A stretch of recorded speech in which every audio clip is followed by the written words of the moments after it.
In high school, 17 years old, went to a party one night with some friends, and at this party a big fight broke out. I engaged in the fight.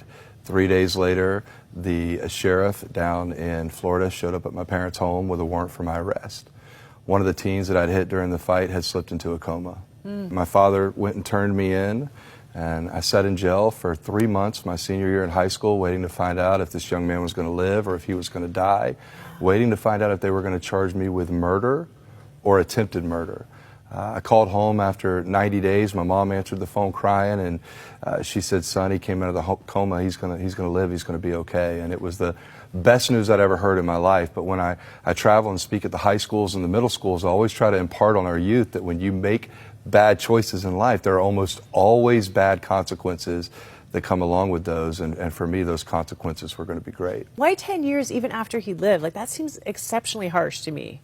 Yeah, well, media had gotten a hold of the story. There had been a lot of that fighting and stuff going on in Tampa at the time, and I became that example. Wow. Yeah. So you ended up in prison, 17 years old. Tell me about those first few days and just trying to figure out, how am I going to survive 10 years in this place? Yeah. The first year was extremely rough. I got sent to one of the worst prisons in Florida. The gang violence was daily, riots were weekly. Fought for my life on numerous occasions, watched people stabbed to death, beat to death right in front of me. It was a whole different world. If I could explain hell on earth, it would be that place I was at. It was pretty rough. It was about a year into my incarceration. It was lights out time, and that steel door slammed shut on that prison cell, sealing me in for the night, and it was so dark I couldn't even see a foot in front of my face. And that particular night, the weight of the world just came crashing in on me all at once. I felt every emotion you could imagine, feelings of hopelessness, helplessness, regret, fear. I was 1 year into a 10-year sentence. I didn't know how I was going to survive the next 9. And I remember crouching down as these emotions consumed me in the corner of the cell, burying my forehead in my knees and crying, like a little baby. And for the first time in my life, the thought of suicide actually crossed my mind, because as I sat there in the corner of that cell, I felt like my life had no meaning and it had no purpose. And in that moment, I remembered something. My darkest moment of my life, contemplating suicide, I remembered something my grandfather had told me when I was 10 years old. My grandfather was a Christian, and we used to spend our summers there, and he was always imparting these words of wisdom on us, right, when we were growing up. And, I was young. I had my own agenda. I wasn't trying to hear any of that, right? But one summer, he got my attention, and he said, "Son," "just promise me one thing. If you're ever at your darkest moment in life and your back's against the wall and you don't feel like you have any way out, just promise me you'll drop to your knees immediately and cry out for Jesus." I said, "Okay, Granddaddy, sure." I didn't think about it again until that night in that cell, but I was there, back against the wall, darkest moment of my life, no way out. So I took his advice, and I laid my face on that cold, hard, dirty concrete prison floor, and I cried like I've never cried before in my life. And when I called out his name, in an instant, everything changed. So what does that feel like? We talk about this a lot, like, my life changed. But what does that mean? Like, when you woke up the next morning, what was different about you and the world? Well, immediately when I called out his name, all of the feelings of hopelessness and helplessness and fear, they just all subsided in that moment, and I had this overwhelming feeling of peace. And the communication started with him immediately. No, there was no burning bush. There was no angel Gabriel. That communication started within, and he told me, he said, "Listen, you're going to be here for a while, but when you're done, you're going to go do great things." And I went to sleep that night. I slept like a baby for the first time in a year. And I woke up the next morning, and I literally had a new lease on life, no pun intended. But I knew I needed to do my part as well, because I was going to be there for a while.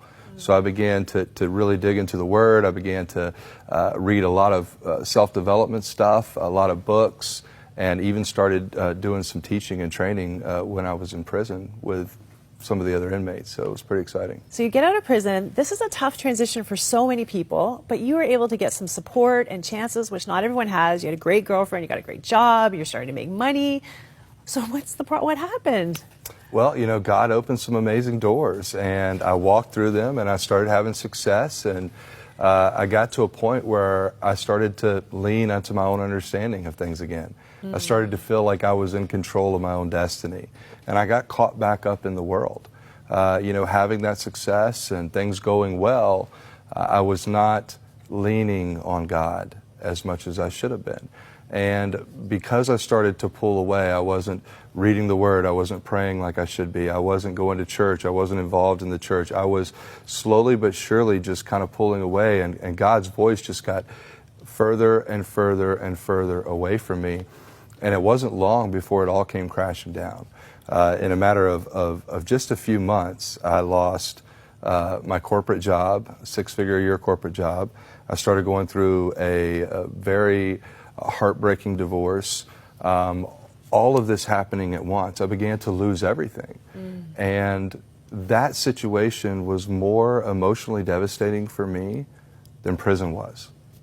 And I found myself there again. Dark moment, at a crossroads in my life, on my knees, crying out. And the conversation was much different. It wasn't take over my life, it was take me back. And immediately the answer I received was, I never let you go, but it's time. It's time for you to get off the bench and get in the game. And this all relates back to when you were in prison, God saying to you, like, I have something big for you to do. Yes. You had a mentor as well in prison who confirmed that, who said, it wasn't even a Christian, but said, you are meant for more than this. And so it's like God was speaking to you along the way, and then God finally says to you, it's time. What do you do at that point? It sent me on a mission to find out what my purpose was.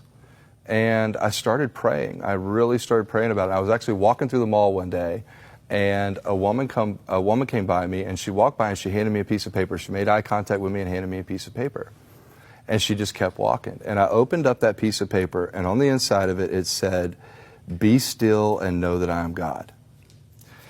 And it was a message that impacted me powerfully, because I knew that I needed to take a step back and I really need to figure out what it was. So I started, I took the message literally. So I got up every morning, had a cup of coffee, sat on the porch, I prayed, I listened, I prayed, I listened, just asking God to reveal to me what it was that He wanted me to go and do. The message to me was, look back at your life. There's a common thread there. Your experiences, your professional, your personal, all of those experiences have clues in them that have gotten you ready to go and fulfill this purpose. And for me, as I look back at my life, in almost every situation I was in, prison, corporate America, owning my own businesses, I was speaking. So that was the one common thread that I saw. And it happened very, very quickly. It all just started to come together, yes. And part of that was finally being willing to share your story, because even once you kind of got your life back on track, you never really talked about your time in prison and what happened to you. Right. Who wants to talk about that, right? In a sense, it's behind you. Well, it's bigger than that, because when I got out of prison, I believe the devil had convinced me that telling my story was going to hurt me. That it was going to prevent opportunity, it was going to close doors. And I know that a lot of people out there right now have been through some serious things in their life, and they don't share those. They don't share how God brought those through them, because they don't want people to know what they've done, what they've been through, etc. But it was a moment for me when I did start to share my story. Not only did God prove that the devil was a liar, because it had a complete opposite effect on my life than what the devil had convinced me it was going to have. So, I've never had any professional training in speaking at all. I've never done any kind of Toastmasters programs. I've never done any professional speaking training. And I realized that very quickly that God had just gifted me with that, and that's what He was going to use. So tell me what happens. You go to this high school, you're just starting to share your story now. You go to this high school, 500 students. What happens? You're terrified, right? Because you don't know. Oh yeah, it was my first time speaking to the youth, and I got up, and we were only expecting 100 kids to show up, and 500 piled in that gymnasium. And I got up and I shared my story, and at the end, I offered them an opportunity to accept Christ.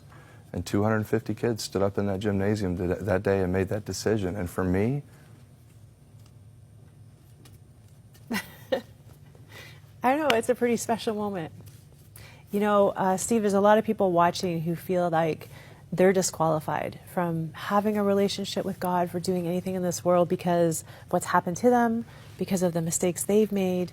What would you say to those people who are in that very dark place? I would say that He loves us, that every day He looks at us and He loves us more than we could ever imagine, and that He is going to take the pain if we let Him. He'll take the pain, He'll take the hurt, He'll take our bad experiences, and that He will use them for good. He will use them to impact people's lives. Our stories all of our stories are just part of the much bigger story.